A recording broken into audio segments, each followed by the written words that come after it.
Let me tell you how. I was stuck in survival mode with no clue how to get out. My finances were all over the place. My rent was always late. My kids weren't getting any younger. Like, I knew I had to get my shit together because I was running out of time.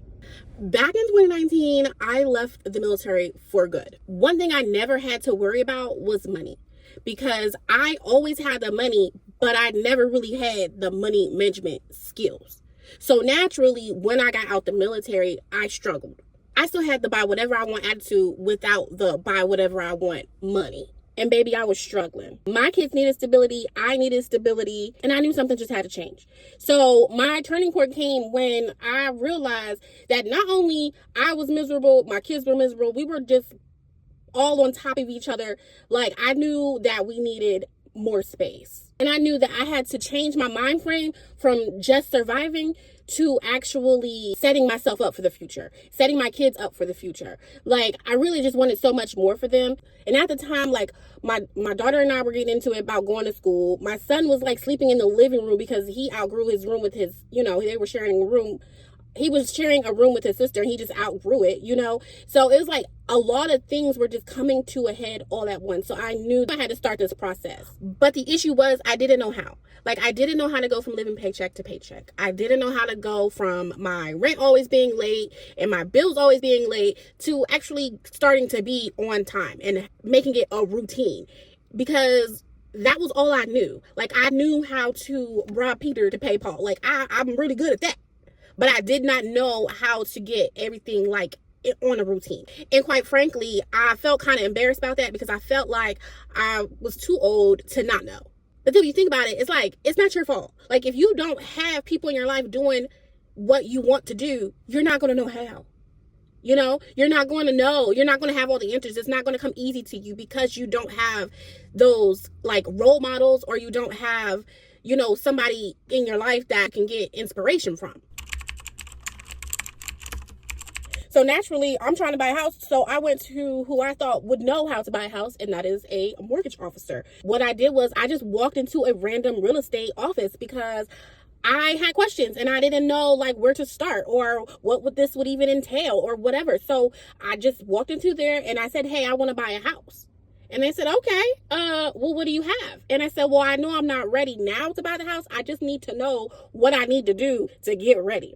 And the lady, she sat down with me. It took about 30 minutes to an hour. She literally sat down with me and told me, this is what you're going to need to do. Like, let me pull your credit. She pulled my credit and she's like, you need to get rid of this, and this. This needs to come up, work on that and then come back and see me. So I did. I left with a little game plan. She gave me a little printout. And I said, okay, well, at least now I have a starting point and I know what I need to do and where I need to start. So now the real struggle begins. And you would think the real struggle would be just sticking to a budget, right? No, wrong. The real budget is changing your mindset. I remember I used to like roll my eyes anytime like I would see on social media and people like, oh, change your mindset. It's all in your mindset. I used to be like, shut up. But it really is your mindset. Like, I had the mindset of money was meant to be spent. And that's just all I've always grown up. Money was meant to be spent. And budgeting to me felt like being broke. I don't know why. I know budgeting doesn't mean you're broke. Budgeting means that you have a specific plan for your money. But when I first started budgeting to me felt like I was telling myself I was broke. So that's why I didn't like it at first. And it was much harder to stick to the budget because I had to change that. I had to tell myself, like, you're not budgeting because you're broke. You're budgeting because you want more money. Like, that's the thing. You want more money, so you have to manage your money. That's the only way you're going to get more money is if you manage it correctly. So budgeting does not mean broke. Budgeting means growth. So that is what I changed my mindset to be. So another thing I had to stop doing was comparing myself to everybody else. So I would see like certain people in my neighborhood and they'd be single moms and they'd be like in their house and I'd be like, well, they did it and I wonder how they did it. And I used to just compare myself to them all the time. And I had to stop doing that because my situation isn't like everybody else's situation. I didn't really have that much help. They could have had help, or they could have had no help at all. Like, they could have you know, I don't know. Everybody's situation is just different. You just can't compare your pockets to somebody else's pockets because nobody's pockets are the same. And I had to tell myself, stop pocket watching, because literally I would get myself so upset and such in a like tizzy that like, why are they able to afford this and I can't afford this? Why are they able to go out and do XYZ and I can't do that? Why are they able to buy a house and nobody seems to tell me what I need to do to buy a house? Like, it was very much comparison, and I didn't like that, and I knew I had to change it, so I did. I really just started to live my life by that's not my business mindset. Like, what y'all got going on is not my business. I'm focused on myself and my own growth, so I really had to just teach myself, like, keep your eyes on your own paper, you know, and worry about this growth. Don't worry about what they're doing. Worry about what you're doing. Okay, so the second thing that I did was I started to pay a real close attention to my bank statements. I printed out 3 months worth of bank statements, and I literally just went through them line by line. And I just was highlighting everything that I felt was excessive.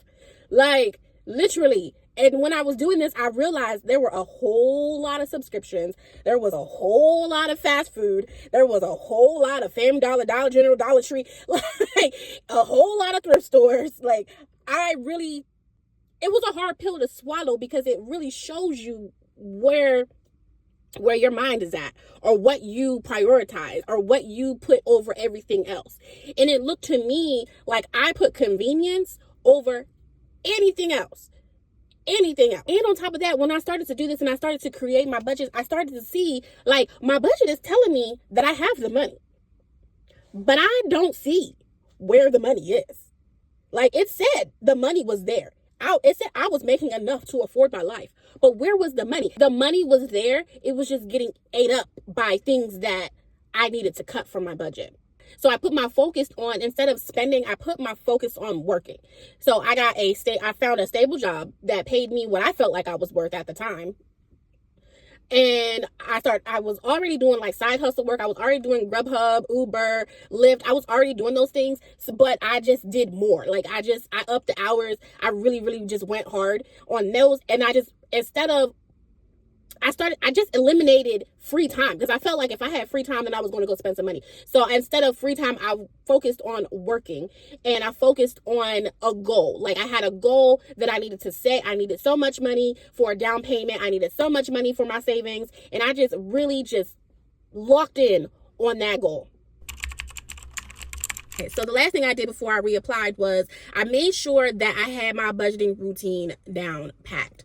I took a budgeting class, a free budgeting class that was offered on the App Store. I don't know what it's called and I cannot find it now, but I took that free budgeting class. I subscribed to a bunch of YouTube channels that were talking about personal finance. My Rich Journey, Budget Mom, Instagram, I followed The Broke Black Girl. Like, I made sure that the accounts that I was following were all aligned with the goals that I was trying to reach. I also started reading like finance books, Dave Ramsey, Richest Man in Babylon, Rich Dad, Poor Dad, Black Economics. Like, I went all in. Like, I locked in. I wanted to know so much. And the more I read, it was like the more I realized everything that I had been doing wrong. And the more I realized, like, yeah, in my life, people don't really do this, but there are a whole host of people who are doing this. There is a whole community of single mothers who are about their money, who are about growing their income and about retirement. And like all these people that I knew nothing about, who all focus on the positive side of their finances. And that is what I needed to stay encouraged. Now, after I did all of this, I did not go back to that lady, but I did join a Facebook group that had like mortgage officers who specialized in the VA loan, because that's the loan that I used for my house. I joined that group, got real cool with all them people, and they was just answering questions left and right, and they just really just helped me. And then, of course, the point of the group was leads, right? I'm a lead, so I wanted to buy a house. So when I was ready, I reached out to the person that was for my state, and he pulled my credit again, went over my credit, went over my finances, went over my income. Like, he just went over everything. He was like, yeah, you're good. Like, you have everything. Let's go ahead and apply. I applied and got approved, and I just could not have been any more excited. Like, I was so excited that I had finally reached my goal. It was just a very happy moment in my life. Last but not least, you're struggling right now and you have dreams to buy a house. Just know that it could be done, right? Know that buying a house is possible. But I also want you to be realistic about it too. And think about it like this. Home ownership is not for the weak. Home ownership is like adding another mouth to feed, you know? So I don't want you to think that it's impossible as a single mom, because it is possible. You can do it. Like, if that is a goal of yours, it can be done, okay? But I want you to look at the whole picture and really ask yourself, like, can I handle home ownership? Have I saved enough? Even if you think you have saved enough, save more. I just want you to think about all these things before you embark on this journey. Small changes add up. Becoming besties with your budget is a good thing. It doesn't mean broke. Save, save, save. Stay committed to your goals. You got it in the bag, babe. I hope this video was very helpful, and I hope this video put into perspective of what it takes to go from struggling to buying your first home. Please don't forget to subscribe and like this channel. That lets me know that my little community is growing. Okay, love you. Bye.